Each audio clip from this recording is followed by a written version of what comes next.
Also, you just mentioned about the Russian veterans who could also increase pressure on Kremlin. German newspaper Bild reported that Russian veterans would be the #1 concern for Russian government in case of any kind of a ceasefire, because they could, for example, also to repeat this so-called Prigozhin-style march on Moscow if there would be another leader to resist Vladimir Putin's regime. What is your take on that?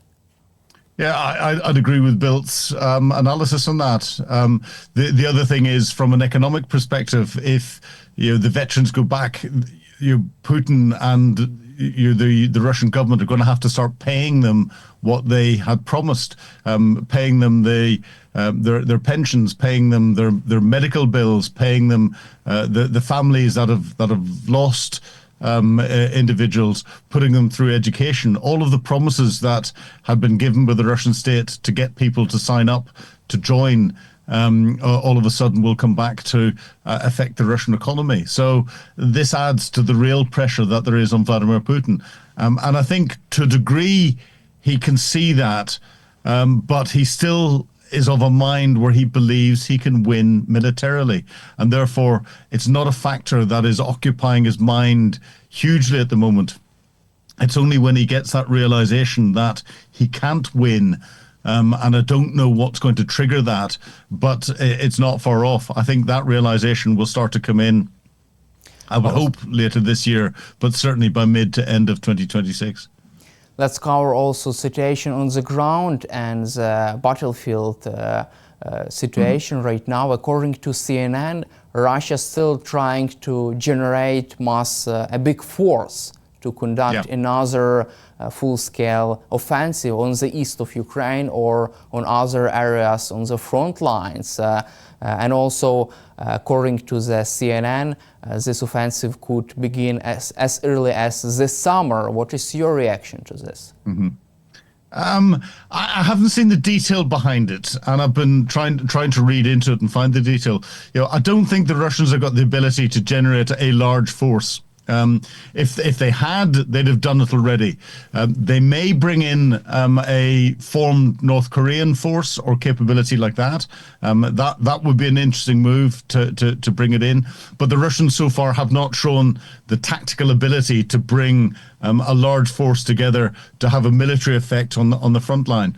And because of their losses, they will be losing and have lost most of their people with the sort of military experience to do that and to be able to operate it. And the other thing that is coming in is the nature of the front line has changed. The drone technology that is operating over the front line, and especially the developments in drone technology, where we've now gone from radio-controlled drones to fiber optic controlled drones that are very difficult to jam, and the advances that Ukrainians have done in particular with their technology has changed that front line, where you'd ordinarily get contact between troops that would be measured over a few hundred meters in depth. That is now measured in depths of kilometers, 5, 7, 10 kilometers.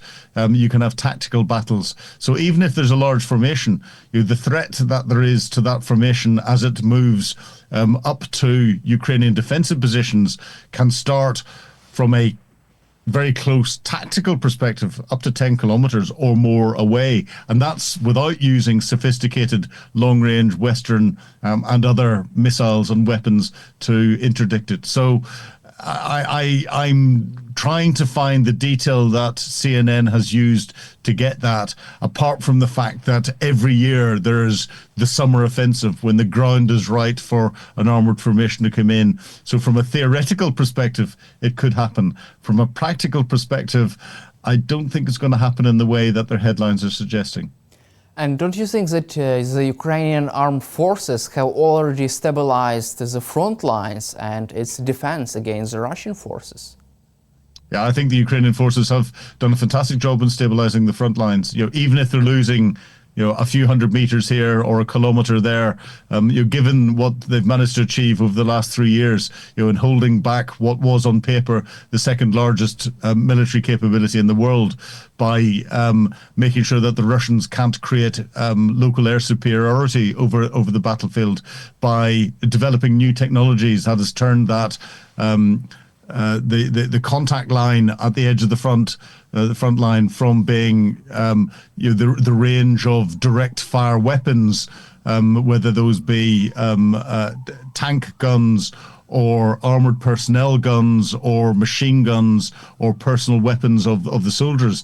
They've extended that out to 5, 7, 10 or more kilometers through the use of FPV drones in particular.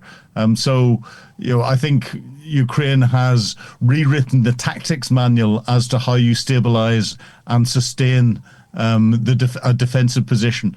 And the next step is to turn that into something that you can then exploit from an offensive capability to push the enemy back. Do you still believe that Ukraine has enough capabilities and human power to conduct a counteroffensive on the battlefield? I think Ukraine has, not across the whole of the front line, but in specific areas that can dislocate the Russians. We saw that with the Ukrainian incursion into the Kursk region. There's nothing to stop a similar incursion somewhere else, causing the Russians to be dislocated again and giving an opportunity to break through. I don't think that the Ukrainians are going to be able to generate, without a huge amount more support from the West, enough of a tactical capability to break through the Russians and to physically push them back across the whole of the front line, including from Ukraine. But I think a number of smaller operations in different areas could dislocate the Russians to a point where potentially their defenses could collapse and they would feel as if they have to move back, in the same way that we saw down in Kherson, whenever Ukraine managed to back the Russians up against the Dnipro, and the Russians had to make the decision to withdraw across to the other side of the river rather than get lost. So that is a possibility at some stage in the future. But the war is going to be won at the operational level. The war is going to be won with the activities that Ukraine is carrying out to stop the Russians being able to continue to prosecute their tactical battles. So this is, as we talked about before we came on air, this is the operations that are being controlled by General Budanov and his wider team that are helping him in attacking Russia's oil infrastructure, its ability to continue to fund its war, attacking its military factories, its ability to continue to manufacture capability, attacking Russian generals inside Moscow, creating panic amongst the higher level command and control and nervousness about Ukraine's freedom of maneuver, attacking military airfields deep inside Russia, making those very vulnerable, and reducing Russia's strategic air capability, attacking the Black Sea fleet to a point where it has become virtually inoperable in the Black Sea. All of these tactics are the tactics that will force Putin to the negotiating table and will create the conditions, I think, for Ukraine to win. Thank you, Col Ingram, for your time and for your support for Ukraine, and glory to Ukraine. Thank you very much, and indeed, Slava Ukraini. Heroям slava. Thank you very much. Thank you. It also seems like Vladimir Putin now is trying to buy more time for his army to even capture more Ukrainian land while he is participating in so-called negotiations with Ukraine and the United States. But for how long Vladimir Putin can wage this war against Ukraine, from your perspective, because he also faces shortages in human power, ammunition, and economies.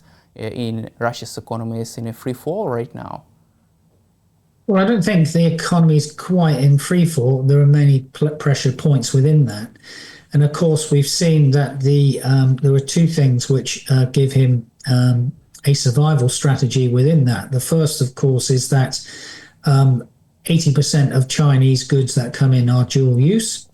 And the second one is that China would covertly support the North Koreans doing what they're doing, the ammunition, because that allows them to play the sort of neutrality card.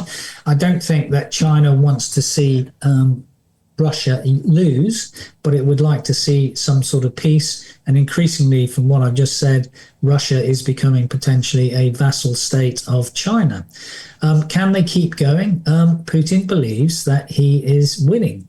Now, it's that old proverb that I've used a number of times, that the chicken pecks grain by grain. And certainly from when President Trump turned off the taps in February and a bit of March, it was the case that advancing armies rarely stop fighting when they perceive that their opponents are weaker. Now, the cost of each kilometer that they take is increasingly severe, but I don't think Putin looks at it through the prism of human life and how many are lost. He looks at it in terms of achieving his political objectives. That is what war is fought for. It is not fought in the end for, we'll stop when you lose 1 million casualties or 2 million. It's fought for political objectives. He hasn't achieved all his political objectives, and that's why Peskov, for example, has always said that military operations will continue until all objectives are secured. And Lavrov, for example, would say that a ceasefire is a road to nowhere. So they are still hard over on using military power to try and achieve their political objectives. Now, can they achieve it? I don't really think so at the moment, as long as the West remains in a position where they are unified. And one of the things I think which came out at the weekend, it was absolutely a position of unity between the Western powers, European Western powers, and the US, which has led to this position that come to a 30-day ceasefire, or we're going to ramp up the sanctions, weapon flows, and all those things. So we are getting near a kind of point of denouement when it's absolutely clear, as it always should be, to be honest, who the real bad guys are. That's Russia. They did invade Ukraine, and that's obviously against the UN Charter. You can only invade a country if it's established under a UN Security Council resolution or in self-defense under Article 51. Neither of those two applied. It's upset the framework of their Helsinki Final Agreement in 1975, which established the OSCE. And of course, it's against the Budapest Memorandum, which where Ukraine gave away its nuclear weapons in 1994. So on every metric that you look about who's the aggressor and who's in the wrong, it's Russia from my perspective. And don't you think that Russia's current military objectives are unrealistic because there is a big obstacle on their way? They cannot really cross the Dnipro River to capture the city of Kherson or the city of Zaporizhia. Don't you think that, firstly, they have unrealistic objectives, and why didn't they understand that their aims are unrealistic right now, unachievable?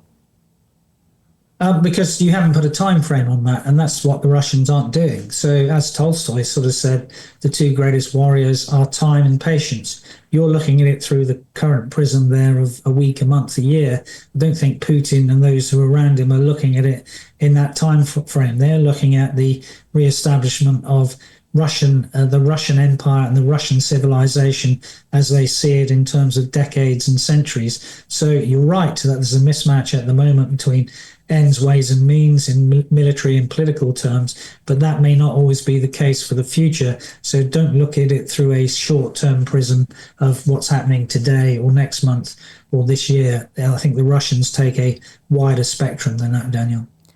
And what are the chances for another Prigozhin-style march on Moscow or any kind of rebellion? Because recently there are developments that indicate the Russian General Surovikin, who was in charge of Russian army in Ukraine and who was related to Prigozhin march on Moscow, has been sent to Africa to work with the Russian embassy. Yeah, I think that plays into what I said in one of my earlier answers, that it is possible that there is the defection of the Russian army. one of the ways to read Surovikin is, of course, that he's been sort of exiled to ensure that that can't happen.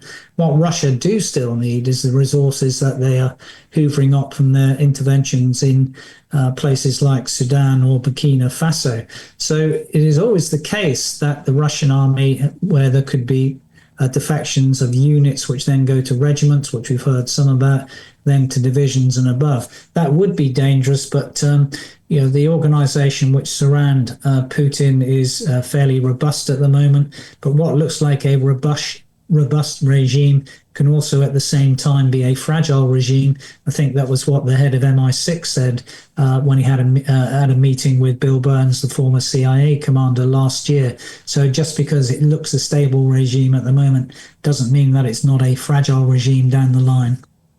We just discussed with you Russia's unrealistic war aims. However, according to CNN, Russian dictator Vladimir Putin is changing his focus on solidifying his hold on the occupied territories, and he is changing his focus from these goals to also saving Russia's economy in the nearest future. According to the intelligence sources which spoke on the condition of anonymity with CNN journalists, what is your take on such a change in Russia's military objectives? At least they try to aim and to achieve their short-term goals in solidifying hold on occupied territories. Well, I think that plays into what we said earlier on, that if you separate the maximalist objective of destroying the sovereignty of Ukraine and all that nonsense about denazifying it and all that, if you can't achieve that because of the mismatch at this current time between your ends, ways and means, then you have to go back to your minimalist objectives. And the minimalist objective would absolutely be that Crimea and the 4+1, as it were, Crimea and Zaporizhia, Kherson, Donetsk and Luhansk must remain Russian. That will probably be his minimum negotiating position, but with the add-on things which won't be acceptable to do with the size of the size of the Ukrainian army, the fact that it should be neutral, all those things which then give it the potential in the future, if Ukraine doesn't have a security guarantee, to break that and then gobble up the rest of Russia in time, not necessarily next year or in 5 years, but in time. For how long Vladimir Putin can sustain this pressure from Donald Trump and European allies? And what is your take of the possibility of a ceasefire deal until the end of this year, at least? I think he can sustain it for quite a while because he's just that sort of guy, really. I don't think. The other thing which is important is, of course, that Trump is very mercurial. Trump doesn't act in a linear strategic fashion. And, he is ultimately the flexible guy. We've seen it in the way that he's approached the tariffs. So today he might seem to be on Ukraine's side. 2 months ago he wasn't. He hasn't got any principles or principles in terms of international relations in his bones. So things can flip quite quickly. You don't know where Witkoff is coming from. The only guy who really has had the sort of the same view throughout really seems to me to be General Kellogg. And if you go back to about 6 months, the position of General Kellogg was he was absolutely clear who the aggressor is, and the line should be come to the table Ukraine or we'll stop supporting you, and at the same time come to the table Russia or we'll give all the support to Ukraine. Now, of course, about a month ago, we weren't sure if they'd cut the table and put the Russian side, put the American side next to the Russian side. So, a mercurial leader who can swivel his opinions on a dime is always someone it's difficult to predict. And that's why at the moment we would say that things are looking good in terms of the support, not only from the coalition of the willing, which I think will remain strong from a Western European perspective, because it is absolutely in Western Europe's Western Europe's interest, vital interest for Ukraine to prevail, particularly because of that notion of the grand strategic interest of Russia being to regain lost territory and spheres of influence. That would be dangerous for the rest of the Western Europe. That is not necessarily the same view of the USA. We'll have to wait and see. You just mentioned about the UK and France-led coalition of the willing. Do you see this as a realistic scenario, as a realistic end game for the war in Ukraine? Coalition of the willing deploying troops to Ukraine to enforce a ceasefire deal. Is it a realistic scenario from your perspective? Well, I think every scenario is still realistic until it's not, and you shouldn't take any scenario off the table. What I would say about that is that it should not be for Russia to be able to put a veto on that as an option. It's worth saying, of course, that Russia itself has peacekeeping forces in Transnistria and Ossetia so that they prevent Moldova and other parts of former Soviet Union from moving as they would like to the West. So I think they should remain as scenarios, including, of course, the no-fly sort of package there. That might come up in negotiations about where that might be and the capabilities that it would potentially have, but don't take it off the table at the moment. So it would be credible if it is there to help an enduring and sustainable peace. So it is not. So it is there as a credible thing at the moment. It's credible as a conceptual thing, and it is not for Russia to veto that. That all that sort of stuff would come at negotiations. Also, according to The Telegraph, there is a big shift in discussions about the possibility of deploying troops to Ukraine. European leaders and military planners are now focusing more on possibility of imposing a no-fly zone over Ukraine, but not on ground deployment, because there is a big lack of troops in the United Kingdom and other European countries. What is your take on that?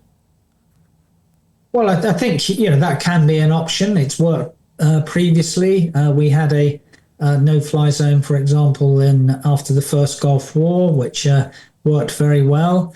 It would impose potentially costs on Russia were they to come across the border in terms of sustaining a durable peace. But again, all the stuff to do with what would be the rules of engagement, whether that would be a trigger point to an Article 5 if they were shot out of the skies, for example. That's why these discussions are complex and potentially would take a long time. Thank you, General Chapman, for your time and for your support for Ukraine, and glory to Ukraine. Thank you, Daniel. Slava Ukraini. Heroям слава. Thank you very much.